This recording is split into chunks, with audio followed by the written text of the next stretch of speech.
Hello hi, మీ అన్నం కళింగారెడ్డి Triveni study circle. మనకు పోటీ పరీక్షల్లో గత 20 సంవత్సరాల్లో వేలాది మంది ఉద్యోగులను తీర్చిదిద్దిన త్రివేణి స్టడీ సర్కిల్ ఆధ్వర్యంలో ఆన్లైన్ క్లాసులను బోధించడానికి మీ ముందుకు రావటం జరిగింది. ముఖ్యంగా గత 20 సంవత్సరాలు నుండి ఆఫ్లైన్లో కోచింగ్ ఇచ్చి అనేక మంది నిరుద్యోగులను ఉద్యోగులుగా తీర్చిదిద్దటం జరిగింది. కాబట్టి వివిధ రకాల ఉద్యోగాలు చేసుకుంటూ ఆఫ్లైన్ కోచింగ్ తీసుకునే అవకాశం లేని వారి కోసం ఆన్లైన్ కోచింగ్ను అందించాలనే ఉద్దేశంతో AK Reddy Triveni study circle మీ ముందుకు రావటం జరుగుతుంది. కాబట్టి ముఖ్యంగా ఇవాళ గ్రూప్ 2 ఏపీపీఎస్సీ నిర్వహించే గ్రూప్ 2 కానీ, Telangana state public service commission నిర్వహించే గ్రూప్ 2 పరీక్షలో కానీ పేపర్ 3 ఎకానమీ అనేది కీలకమైంది. వాస్తవానికి గ్రూప్ 2 జాబ్ కొట్టాలంటే ఎకానమీ కీలకమైంది. ఎకానమీ వస్తే గ్రూప్ 2 వస్తుంది, ఎకానమీ రాకపోతే గ్రూప్ 2 రాదు. 100కు 100% అది కరెక్ట్. దాదాపు ఇవాళ సెంట్రల్ గవర్నమెంట్ నిర్వహించే ఆర్ఆర్బి కానీ, ఎన్టీపీసీ కానీ, బ్యాంకింగ్ కానీ, ఎస్ఎస్సి కానీ, ఇంకా రాష్ట్ర ప్రభుత్వాలు నిర్వహించే ఎస్ఐ కానీ, కానిస్టేబుల్ కానీ, జేఎల్ కానీ, డిఎల్ కానీ, గ్రూప్ 4 కానీ, విఆర్ఓ కానీ, పంచాయతీ కార్యదర్శి కానీ, ఇలాంటి ఎగ్జామ్స్లో కూడా దాదాపు 150 మార్క్స్ జనరల్ స్టడీస్లో దాదాపు 20-25 మార్కులు ఎకానమీ నుంచి రావటం జరుగుతుంది. కాబట్టి జనరల్ స్టడీస్ సంబంధించిన ఎకానమీ, కరెంట్ ఎకానమీ, గ్రూప్ 2 సంబంధించిన economy, Indian economic survey, Andhra Pradesh economic surveys మరియు తెలంగాణ ఎకనామిక్ సర్వేకి సంబంధించిన సమాచారాన్ని ఆన్లైన్లో కోచింగ్ తీసుకునే వారికి అందించడం జరుగుతుంది. కాబట్టి ఆన్లైన్ కోచింగ్ తీసుకునే వాళ్ళు ముఖ్యంగా AK Reddy Triveni study circle యాప్ను డౌన్లోడ్ చేసుకున్నట్లయితే వాళ్ళకు సమాచారం అనేది అందించబడుతుంది. ఎప్పటికప్పుడు నూతన కరెంట్ ఎకానమీని వాళ్ళకు అందించడమే కాకుండా ఎకానమీ అంటే ఇంత ఈజీగా ఉంటుందా, గ్రూప్ 2 సాధించడానికి ఇంత సులభంగా ఉంటుందా అనేది ఒకసారి మీరు ఈ ఆన్లైన్ క్లాసులు విన్నట్లయితే మీకే అర్థమవుతుంది. వాస్తవానికి అత్యంత కఠినమైన సబ్జెక్టు, ఎవరికి కూడా అర్థం కాని సబ్జెక్టు ఏంటంటే ఎకానమీ మాత్రమే. మెయిన్గా ఇవాళ ఏపీపీఎస్సీలో దాదాపు 3 పేపర్లో 450 మార్కుల్లో ఒక 150 మార్క్స్ ఎకానమీ నుంచి ఉంటాయి. ఇలా Telangana state public service commission నిర్వహించే గ్రూప్ 2లో 600 మార్కుల్లో 150 మార్క్స్ ఎకానమీ ఉంటాయి. ఇంకా మనకు ఫస్ట్ పేపర్ నుంచి కూడా గవర్నమెంట్ పాలసీస్ మీద కూడా 4-5 బిట్లు 5-6 బిట్లు రావడానికి అవకాశం ఉంటుంది. కాబట్టి ఇవాళ మెయిన్గా ఏ కాంపిటేటివ్ ఎగ్జామ్ రాయాలన్నా ఇలా పోటీ పరీక్షల్లో కీలకమైంది ఎకానమీ. కాబట్టి మరి వాస్తవానికి ఇంత కఠినమైన సబ్జెక్టు మరి నేర్చుకోవాలంటే ఆన్లైన్ క్లాసులను కూడా మీరు తప్పక వినవలసిన అవసరం అనేది ఉన్నది. కాబట్టి మీకు కొన్ని టాపిక్లు ఎకానమీలో ఎలా ఉంటాయి అనేది మనం చెప్పడం జరుగుతుంది. కాబట్టి ఇప్పుడు మనం ఒక్కసారి చూస్తే బ్యాంకింగ్ అనే లెసన్ని మనం పరిగణలోకి తీసుకుంటే బ్యాంకింగ్ అనే లెసన్ని మనం పరిగణలోకి తీసుకుంటే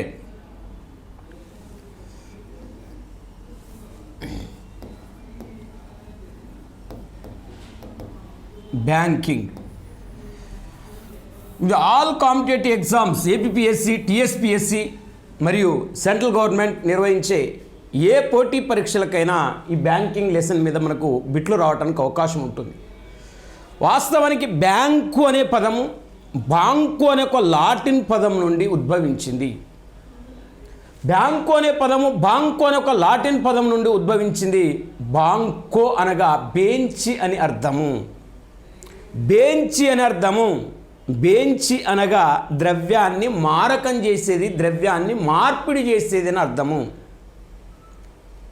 అయితే ప్రపంచంలో మొట్టమొదటిసారిగా ఆవిర్భవించిన బ్యాంక్ ఏంటంటే బ్యాంక్ ఆఫ్ వెన్నీస్.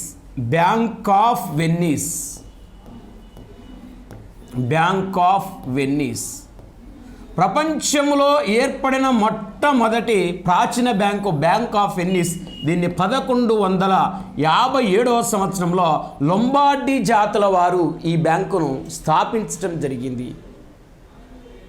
అంటే లొంబార్డీ జాతుల వారు మార్కెట్ స్థలాల ముందు, మార్కెట్లో కొనేవారికి అమ్మేవారికి, మార్కెట్లో వస్తువులు కొనేవారికి అమ్మేవారికి ఈ మార్కెట్ స్థలాల ముందు, ఇలా మార్కెట్ స్థలాల ముందు బెంచీలు వేసుకొని, కుర్చీలు వేసుకొని, ఈ బెంచీల మీద డబ్బులు పోసుకొని కూర్చునేవారు. ఈ బెంచీల మీద డబ్బులు పోసుకొని కుర్చీలు వేసుకొని కూర్చునేవారు.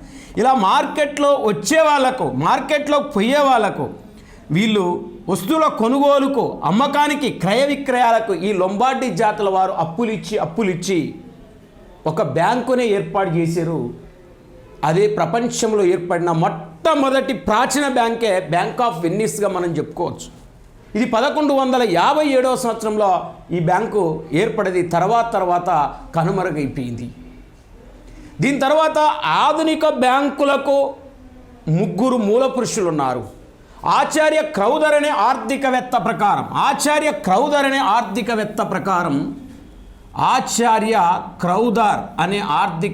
ప్రకారం ఆధునిక బ్యాంకుకు 3 మూల పురుషులు ఉన్నారు. 1 కంసాలి, 2 వడ్డీ వ్యాపారి, 3 వర్తక వ్యాపారి.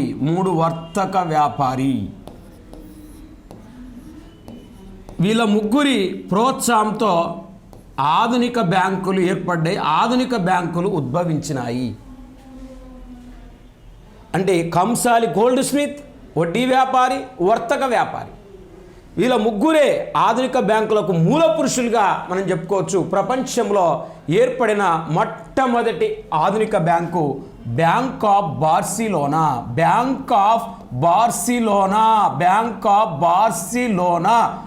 ఇది 1401వ సంవత్సరంలో ఏర్పడింది. ప్రపంచంలో ఏర్పడిన మొట్టమొదటి బ్యాంకే bank of Barcelona.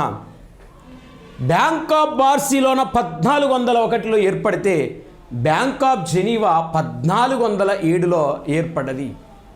1407లో bank of Geneva ఏర్పడింది. భారతదేశంలో ఏర్పడిన మొట్టమొదటి బ్యాంక్ ఏంటంటే హిందుస్థాన్ బ్యాంకు. ఈ హిందుస్థాన్ బ్యాంకును 1770వ సంవత్సరంలో అలెగ్జాండర్ కో అనే ఒక బ్రిటిష్ ఏజెన్సీ హౌస్ ఈ బ్యాంకును కలకత్తాలో ఏర్పాటు చేయటం జరిగింది. భారతదేశంలో ఏర్పడిన మొట్టమొదటి బ్యాంక్ ఏంటంటే హిందుస్థాన్ బ్యాంకు. ఇది 1770లో అలెగ్జాండర్ కో అనే ఒక బ్రిటిష్ ఏజెన్సీ హౌస్ దీన్ని కలకత్తాలో ఏర్పాటు చేస్తే ఈ బ్యాంకు 1782 వరకు పనిచేసి కనుమరుగైపోయింది. ప్రస్తుతం వ్యవహారాల్లో లేదు. భారతదేశంలో ఏర్పడ్డ మొట్టమొదటి బ్యాంకు హిందుస్థాన్ బ్యాంకు ప్రస్తుతం వ్యవహారాల్లో లేదు. మరి భారతదేశంలో ఏర్పడిన మొట్టమొదటి ప్రెసిడెన్సీ బ్యాంక్ ఏంటంటే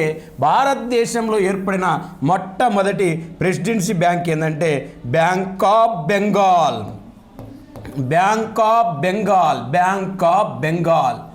ఇది 1806లో ఏర్పడితే బ్యాంక్ ఆఫ్ ముంబై 1840లో ఏర్పడితే బ్యాంక్ ఆఫ్ మద్రాస్ 1843లో ఏర్పడింది. ఈ 3 బ్యాంకులు భారతదేశంలో ఏర్పడిన మొట్టమొదటి ప్రెసిడెన్సీ బ్యాంకులు. అంటే బ్రిటిష్ వాళ్ళ కాలంలో రాష్ట్రాలను మనం ఏమని పిలుస్తాం? ప్రెసిడెన్సీలు అంటాం. అంటే ఒక రాష్ట్ర స్థాయిలో ఏర్పడ్డ బ్యాంకులు ఇవి. భారతదేశంలో ఏర్పడిన మొట్టమొదటి బ్యాంక్ అంటే హిందుస్థాన్ బ్యాంక్ అని చెప్పాలి. భారతదేశంలో ఏర్పడిన మొట్టమొదటి ప్రెసిడెన్సీ బ్యాంక్ అంటే బ్యాంక్ ఆఫ్ బెంగాల్ అని చెప్పాలి. ఇది 1806, bank of Mumbai 1840, bank of Madras 1843. ఈ 3 బ్యాంకులను కలిపి 1921లో ఇంపీరియల్ బ్యాంక్ ఆఫ్ ఇండియాను ఏర్పాటు చేయటం జరిగింది.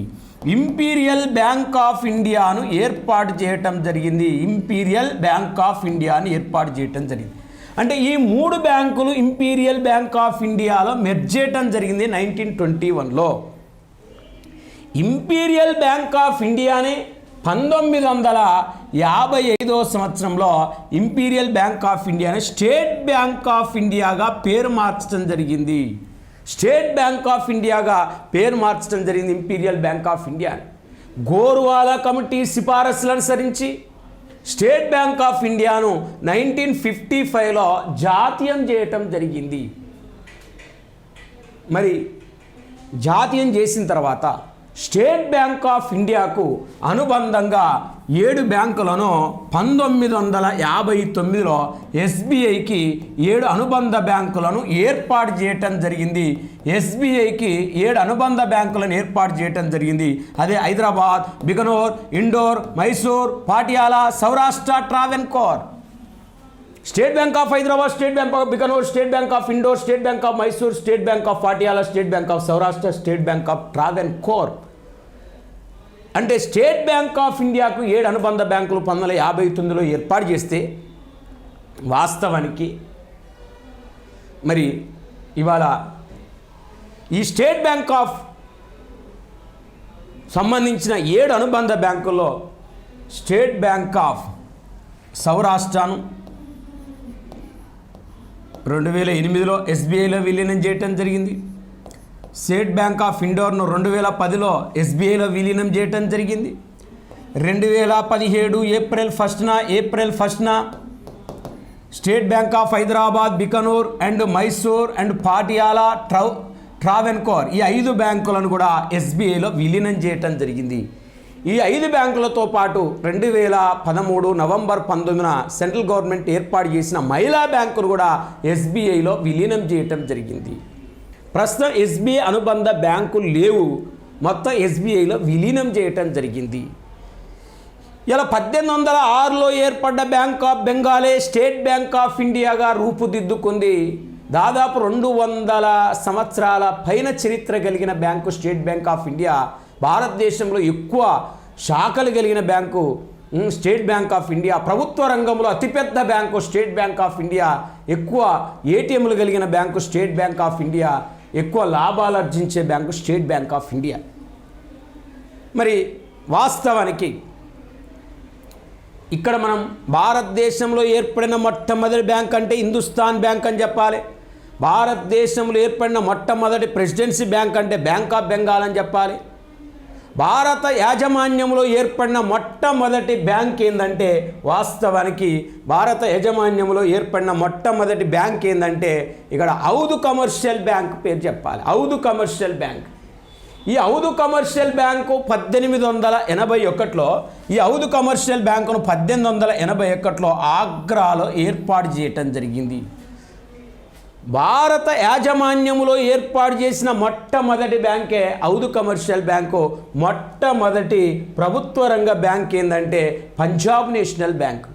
మొట్టమొదటి ప్రభుత్వ రంగ బ్యాంకు పంజాబ్ నేషనల్ బ్యాంకు. దీన్ని 1894వ సంవత్సరంలో ఇక్కడ లాహోర్లో ఏర్పాటు చేయటం జరిగింది. ఇప్పుడు క్లారిటీ చూడండి, దేనికి దానికి ఒక్కసారి పాయింట్ వైజ్గా చూడండి. ప్రపంచంలో ఏర్పడిన మొట్టమొదటి ప్రాచీన బ్యాంకు బ్యాంక్ ఆఫ్ వెనిస్ 1157. ప్రపంచంలో ఏర్పడ్డ మొట్టమొదటి ఆధునిక బ్యాంకు. మరి ఇక్కడ ఆధునిక బ్యాంకు 1401లో బ్యాంక్ ఆఫ్ బార్సిలోనా. భారతదేశంలో ఏర్పడిన మొట్టమొదటి బ్యాంకు హిందుస్థాన్ బ్యాంకు 1770. భారతదేశంలో ఏర్పడిన మొట్టమొదటి presidency bank bank of Bengal 1806. భారత యాజమాన్యంలో ఏర్పడిన మొట్టమొదటి బ్యాంకు ఔధ్ కమర్షియల్ బ్యాంక్ 1881. మొట్టమొదటి ప్రభుత్వ రంగ బ్యాంకు మరి పంజాబ్ నేషనల్ బ్యాంకు 1894. దీని తర్వాత మనం చూస్తే మరి బ్యాంకులన్నిటికి సంబంధించి బ్యాంకులన్నిటిని పర్యవేక్షణ చేయడానికి, బ్యాంకులన్నిటిని నియంత్రణ చేయడానికి ఒక ఫెడరల్ బ్యాంక్ ఉండాలి, ఒక సెంట్రల్ బ్యాంక్ ఉండాలనే ఉద్దేశంతో, ఒక ఫెడరల్ బ్యాంకు ఒక సెంట్రల్ బ్యాంక్ ఉండాలనే ఉద్దేశంతో ఇక్కడ మనకు 1927వ సంవత్సరంలో royal commission reserve bank of ఇండియాని ఏర్పాటు చేయాలని, ఆర్బీఐని ఏర్పాటు చేయాలని రాయల్ కమిషన్ 1927లో సిఫారసు చేసింది, రికమెండేషన్ చేసింది. రిజర్వ్ బ్యాంక్ ఆఫ్ ఇండియాని ఏర్పాటు చేయాలని మొదటిసారిగా సిఫారసు చేసిన కమిటీ ఏంటంటే రాయల్ కమిషన్. ఈ రాయల్ కమిషన్ సిఫారసులను అనుసరించి ఆర్బీఐ స్థాపన సంబంధించిన బిల్లు 1927లో లెజిస్లేటివ్ కౌన్సిల్లో ప్రవేశపెట్టడం జరిగింది. అప్పటికి పార్లమెంటు లేదు. అయితే ఈ లెజిస్లేటివ్ కౌన్సిల్ ఈ ఆర్బీఐ స్థాపనకు సంబంధించిన బిల్లును తిరస్కరించడం జరిగింది. దీని తర్వాత 1931 సంవత్సరంలో బ్యాంకులపై వేసిన బ్యాంకింగ్ ఎంక్వైరీ కమిటీకి అధ్యక్షుడు ఎల్టన్ హెంగ్ 1931లో బ్యాంకులపై వేసిన బ్యాంకింగ్ ఎంక్వైరీ కమిటీకి అధ్యక్షుడు ఎల్టన్ హెంగ్ ఈ ఎల్టన్ హెంగ్ కమిటీ సిఫారసులను అనుసరించి ఆర్బీఐ స్థాపన సంబంధించిన బిల్లు 1933లో ఇక్కడ పార్లమెంటులో ప్రవేశపెట్టడం జరిగింది. ఆర్బీఐ స్థాపన సంబంధించిన బిల్లు 1933లో పార్లమెంట్లో ప్రవేశపెట్టడం జరిగింది. పార్లమెంటు 1934లో ఆర్బీఐ చట్టంను ఆమోదించటం జరిగింది. ఆర్బీఐ యాక్ట్ను 1933లో ఇక్కడ పార్లమెంటు యాక్సెప్ట్ చేసింది. మరి 1933లో ప్రవేశపెడితే 1934లో యాక్సెప్ట్ చేసింది. 1934 ఆర్బీఐ చట్టం ప్రకారం 1935 ఏప్రిల్ 1న 1935 ఏప్రిల్ 1న ఆర్బీఐని ఏర్పాటు చేయటం జరిగింది.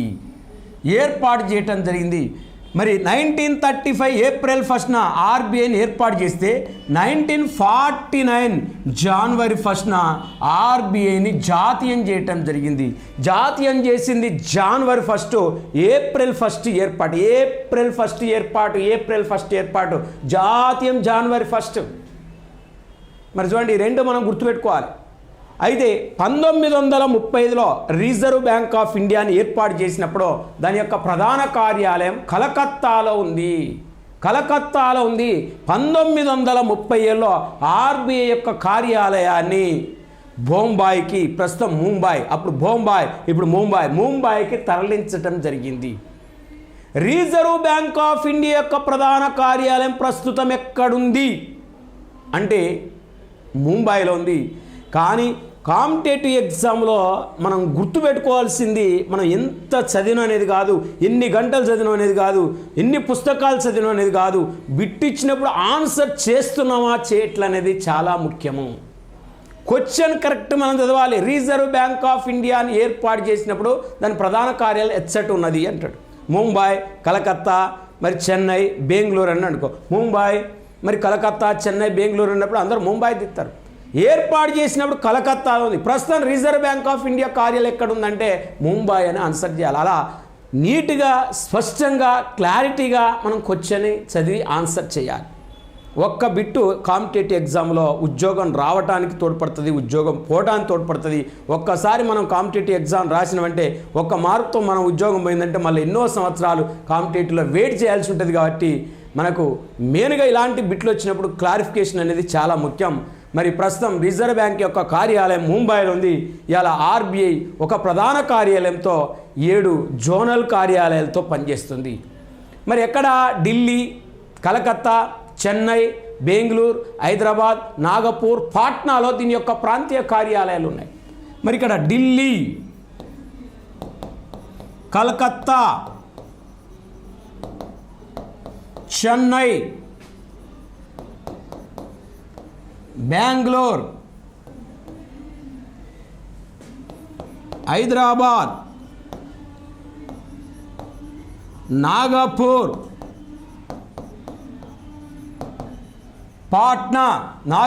పాట్నా, ఇక్కడ ఆర్బీఐ యొక్క ప్రాంతీయ కార్యాలయాలు ఉన్నాయి. మరి ఆర్బీఐ యొక్క ప్రాంతీయ బోర్డులు 4 చోట్ల ఉన్నాయి. చెన్నై, ముంబై, కలకత్తా, ఢిల్లీ. చెన్నై, ముంబై, కలకత్తా, ఢిల్లీలో ప్రాంతీయ బోర్డులు ఉన్నాయి. ఆర్బీఐ యొక్క ప్రాంతీయ బోర్డులు ఉన్నాయి. మరి జనరల్గా మనం ఒకసారి చూస్తే ఇక్కడ రిజర్వ్ బ్యాంక్ ఆఫ్ ఇండియా యొక్క ఎంబ్లం ఇది. రిజర్వ్ బ్యాంక్ ఆఫ్ ఇండియా యొక్క ఎంబ్లం ఇది. మరి రిజర్వ్ బ్యాంక్ ఆఫ్ ఇండియా ఎలా ఉంటుంది, దాని నిర్మాణం ఎలా ఉంటుంది అనేది ఒక్కసారి మనం పరిశీలించినట్లయితే ఇక్కడ మెయిన్గా ఎగ్జిక్యూటివ్ డైరెక్టర్స్ 15 మంది ఉంటారు.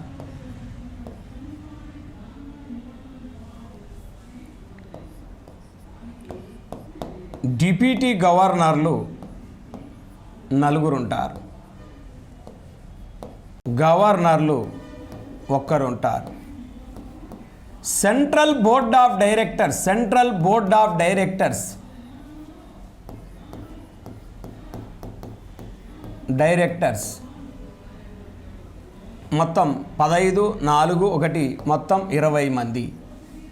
ఈ 15కు 4 కలిపితే 19, 19కు 1 కలిపితే మొత్తం 20 మంది సెంట్రల్ బోర్డ్ ఆఫ్ డైరెక్టర్. అంటే ఆర్బీఐ యొక్క నిర్మాణం ఇలా ఉంటుంది. ఎగ్జిక్యూటివ్ డైరెక్టర్స్ 15 మంది ఉంటారు, డిప్యూటీ గవర్నర్లు 4 ఉంటారు, గవర్నర్లు 1 ఉంటారు. వీళ్ళు మొత్తం కలిపితే సెంట్రల్ బోర్డ్ ఆఫ్ డైరెక్టర్లు 15 + 4, 1 మొత్తం కలిపితే 20 మంది ఉంటారు. రిజర్వ్ బ్యాంక్ ఆఫ్ ఇండియాకు ముఖ్య కార్యనిర్వహణ అధికారి గవర్నర్ వ్యవహరిస్తాడు. మరి ఈ 15 మందిలో 4 కేంద్ర ప్రభుత్వం నామినేట్ చేస్తుంది, 10 మందిని కేంద్ర ప్రభుత్వం నియమిస్తుంది. 10 + 4 14 మంది. ఒకరు కేంద్ర ఆర్థిక మంత్రిత్వ శాఖ నుండి ఎంపికైతారు ఈ 15 మందిలో. మరి ఆర్బీఐ గవర్నర్ యొక్క పదవి కాలం 3 సంవత్సరాలు. అందరు 5 సంవత్సరాలు అనుకుంటారు, కానీ ఆర్బీఐ గవర్నర్ యొక్క పదవి కాలం 3 సంవత్సరాలు.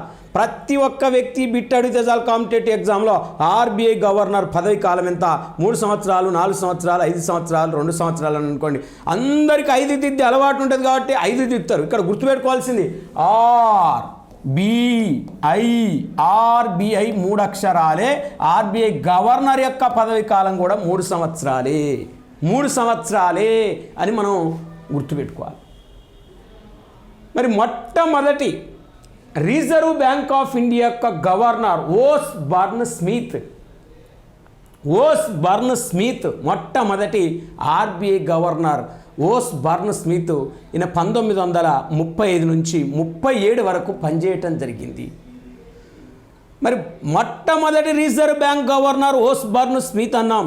రిజర్వ్ బ్యాంకు గవర్నర్ అయిన తొలి భారతీయుడు ఎవరంటే సిడి దేశ్ముఖ్. ఈయన 1943లో రావటం జరిగింది. మరి 1943లో రావటం జరిగింది కాబట్టి రిజర్వ్ బ్యాంకు గవర్నర్ అయిన తొలి భారతీయుడు సిడి దేశ్ముఖ్. మొట్టమొదటి రిజర్వ్ బ్యాంక్ యొక్క గవర్నర్ ఎవరంటే ఓస్ బర్న్ స్మిత్. తొలి భారతీయ రిజర్వ్ బ్యాంకు గవర్నర్ ఎవరంటే ఓస్ బర్న్ స్మిత్. మరి రిజర్వ్ బ్యాంకు గవర్నర్ అయిన తొలి భారతీయుడు ఎవరంటే సిడి దేశ్ముఖ్గా గుర్తుపెట్టుకోవాలి. అంటే వాస్తవానికి మొదట ఆయనే ఓస్ బర్న్ స్మిత్ మన దేశం కాదు, మన రిజర్వ్ బ్యాంకు గవర్నరే, కానీ మన దేశం చెందిన వ్యక్తి కాదు, ఇంగ్లాండ్ దేశం చెందిన వ్యక్తి. ఆయన 35 నుంచి 37 వరకు పనిచేసాడు. 37 నుంచి 43 వరకు టైలర్ పనిచేసి 43 నుంచి 49 వరకు సిడి దేశ్ముఖ్ పనిచేయటం జరిగింది. సిడి దేశ్ముఖ్ ఇండియాకు చెందిన ఆయనే. రిజర్వ్ బ్యాంకు గవర్నర్గా పనిచేసి వాస్తవానికి ఆర్థిక మంత్రిగా పనిచేసి ప్రధానమంత్రి అయిన వ్యక్తి ఎవరంటే మన్మోహన్ సింగ్. మరి అతి చిన్న వయసులో రిజర్వ్ బ్యాంక్ గవర్నర్ అయిన మొదటి వ్యక్తి కూడా మన్మోహన్ సింగ్. 50 సంవత్సరాల 15 రోజుల్లో ఆయన గవర్నర్ అయితే, ఆయన తర్వాత రఘురామ్ గోవిందరాజన్ 50 సంవత్సరాల వయసులో ఆర్బీఐ గవర్నర్ కావటం జరిగింది. అతి చిన్న వయసులో ఆర్బీఐ గవర్నర్ అయిన వ్యక్తి ఎవరంటే రఘురామ్ గోవిందరాజన్ 50 సంవత్సరాలు. మన్మోహన్ సింగ్ 50 సంవత్సరాల 15 రోజులు 15 రోజులు. మరి 21వ ఆర్బీఐ గవర్నర్ వైవి రెడ్డి, 22వ ఆర్బీఐ గవర్నర్ దువ్వూరి సుబ్బారావు, 23వ ఆర్బీఐ గవర్నర్ రఘురామ్ గోవిందరాజన్, 24వ ఆర్బీఐ గవర్నర్ ఉర్జిత్ పటేల్. ప్రస్తుతం 25వ ఆర్బీఐ గవర్నర్ ఎవరంటే శక్తికాంత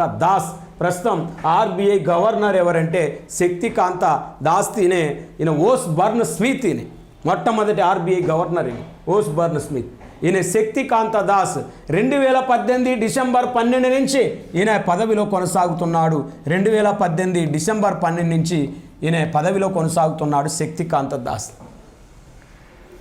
మరి Shaktikanta Das RBI present governor అయిన 25వ గవర్నర్ అని చెప్తాను. ఒక్కసారి మనం చూస్తే మొత్తం ఆర్బీఐలో 4 డిప్యూటీ గవర్నర్లు ఉంటారు, ఒక గవర్నర్ ఉంటాడన్నో ఆర్బీఐకి ముఖ్య కార్యనిర్వహణాధికారి ఎవరు అంటే గవర్నర్ అని చెప్పినాం. గవర్నర్ పదవి కాలం 3 సంవత్సరాలని చెప్పినాం. ప్రజెంట్ శక్తికాంత దాస్. మరి 4 డిప్యూటీ గవర్నర్లు ఉన్నారు. మరి Viswanathan present deputy governor, Mahendra Kumar Jain present deputy governor, Kanungo present deputy governor. మరి వాస్తవానికి మరొక డిప్యూటీ గవర్నర్ మైకేల్ దేబ్రబాత్ర పాత్ర ప్రజెంట్ ఆర్బీఐ డిప్యూటీ గవర్నర్. మొత్తం 4 డిప్యూటీ గవర్నర్లు, ఒక గవర్నర్ ఉంటాడని చెప్పినాం. మరి ఆర్బీఐ యొక్క ఫైనాన్షియల్ ఇయర్ మనం పరిగణలోకి తీసుకుంటే, ఆర్బీఐ యొక్క ఆర్థిక సంవత్సరాన్ని మనం పరిగణలోకి తీసుకుంటే జూలై 1 నుంచి జూన్ 30 భారతదేశానికి 2 ఆర్థిక సంవత్సరాలు ఉన్నాయి. కేంద్ర ప్రభుత్వానికి సెంట్రల్ గవర్నమెంట్ ఒక ఆర్థిక సంవత్సరం ఏప్రిల్ 1 నుంచి మార్చ్ 31 వరకు సెంట్రల్ గవర్నమెంట్ యొక్క ఫైనాన్షియల్ ఇయర్ ఇది. ఆర్బీఐ యొక్క ఆర్థిక సంవత్సరం మాత్రం జూలై 1 నుంచి జూన్ 31. మరి ఇంకా మనం రిజర్వ్ బ్యాంక్ ఆఫ్ ఇండియా గురించి మరొక ముఖ్యమైన అంశాన్ని పరిగణలోకి తీసుకుంటే, కరెన్సీ నోట్లను ముద్రించే అధికారం రిజర్వ్ బ్యాంక్ ఆఫ్ ఇండియాకు ఉంది. కరెన్సీ నోట్లను ముద్రించే అధికారం రిజర్వ్ బ్యాంక్ ఆఫ్ ఇండియాకు ఉంది. ₹1 నోటు చిల్లర కైన్స్ మినాయించి అన్ని రకాల నోట్లను ముద్రించే అధికారం రిజర్వ్ బ్యాంక్ ఆఫ్ ఇండియాకు ఉంది. ₹1 నోటును చిల్లర కైన్స్ను కేంద్ర ప్రభుత్వము ముద్రిస్తుంది. ₹1 నోటును చిల్లర కైన్స్ను కేంద్ర ప్రభుత్వం ముద్రిస్తుంది. ₹1 నోటు మీద కేంద్ర ఆర్థిక మంత్రిత్వ శాఖ కార్యదర్శి సంతకం ఉంటుంది. ప్రజెంట్ కేంద్ర ఆర్థిక మంత్రిత్వ శాఖ కార్యదర్శి అజయ్ భూషణ్ పాండే ప్రస్తుతం ministry of central finance secretary. మరి ₹1 నోటు మీద ఆయన సంతకం ఉంటుంది. మిగతా అన్ని నోట్ల మీద ఆర్బీఐ గవర్నర్ సంతకం ఉంటుంది. మరి ₹1 నోటు చిల్లర కైన్స్ని కేంద్ర ప్రభుత్వం ముద్రించినప్పటికీ వాటిని చలామణిలోకి తెచ్చే అధికారం రిజర్వ్ బ్యాంక్ ఆఫ్ ఇండియాకే ఉంది. కాబట్టి 1935లో ఏర్పడ్డ ఆర్బీఐ 1935 నుండి 1956 వరకు నైష్పత్తిక పద్ధతి ఆధారంగా కరెన్సీ నోట్లను ముద్రించింది. నైష్పత్తిక పద్ధతి ఆధారంగా కరెన్సీ నోట్లను ముద్రించింది అంటే రిజర్వ్ బ్యాంకు దగ్గర కొంతవరకు విదేశ మారక నిల్వలు, కొంతవరకు సెక్యూరిటీలు, బంగారపు నిల్వలు ఉంటే దేశ అవసరాల నిమిత్తం ఎంత కరెన్సీనైనా ముద్రించుకోవచ్చు. కొంతవరకు అన్నది కానీ ఎంతవరకు అనేది లిమిట్ లేదు అక్కడ. అందుకే 1956లో నైష్పత్తిక పద్ధతికి స్వస్తి పలికి 1957వ సంవత్సరం నుంచి రిజర్వ్ బ్యాంక్ ఆఫ్ ఇండియా కనిష్ట నిల్వల పద్ధతి